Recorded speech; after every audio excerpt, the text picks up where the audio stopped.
Bon, c'est vrai que j'ai couché avec la personne qui faisait CBP, mais bon, ça c'est un détail. Bon, c'était pas ouf. Quelle matière tu redoutais le plus à l'école? Le français, l'orthographe, c'est catastrophique. Je pense que tout le monde voit sur les réseaux sociaux que je ne fais aucun effort, malheureusement. Aucune. J'étais forte dans tout.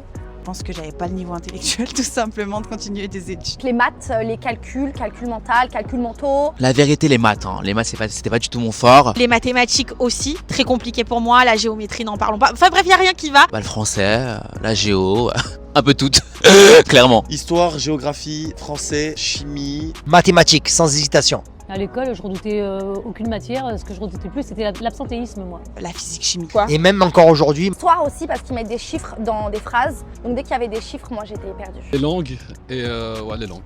Les maths, c'est angoisse. Mais tout en fait, sauf le sport et la musique. Je crois que je me suis amélioré, mais l'orthographe laisse encore à désirer. Les molécules, les calculs de molécules, tout ça, c'était pas du tout pour moi. Et c'était pas parce que j'étais con, mais c'est parce que leur matière ne m'intéressait pas. Et ça, c'est pas ma faute, c'est la leur. De toute façon, je t'explique un truc. À mon bac, en maths, c'est pas compliqué. J'ai marqué mon nom et j'ai rendu ma feuille.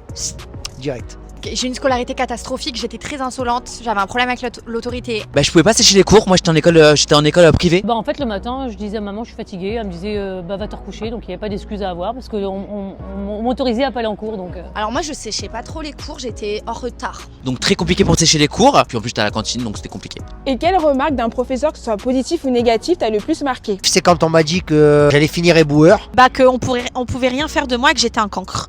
Voilà, ça c'était dur. Mon prof d'italien. À l'époque, il m'avait dit, je me rappelle, j'étais dégoûté, j'avais raté mon BEP cuisine. L'institut m'avait dit, Didian, des fois on donne les centièmes et toi tu nous as mis la misère, on donne rien, fais attention. J'ai eu 9,96. Mon prof d'italien m'a fait, hé, tu es un con, et les cons ils ont rien dans la vie, dégage. Pourquoi t'as fait des études? Pour faire plaisir à mes parents, ils sont arabes. C'est grâce à ce genre de personnes-là, authentiques, que j'ai évolué dans la vie. Donc je pense que chaque jour était un traumatisme pour moi. Et au final, j'ai passé mon BEP en candidat libre l'année d'après, et je l'ai eu. Bon, c'est vrai que j'ai couché avec la personne qui faisait passer le BEP, mais bon, ça c'est un détail, c'était pas ouf. Ah non, moi il y avait jamais rien de positif.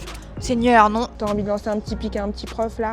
Ah si, ma CPE du lycée qui m'a viré 3 mois avant le bac en me disant que j'allais jamais avoir le bac et que je finirais certainement en télé-réalité. C'est ce qui s'est passé. Mais j'ai quand même eu mon bac.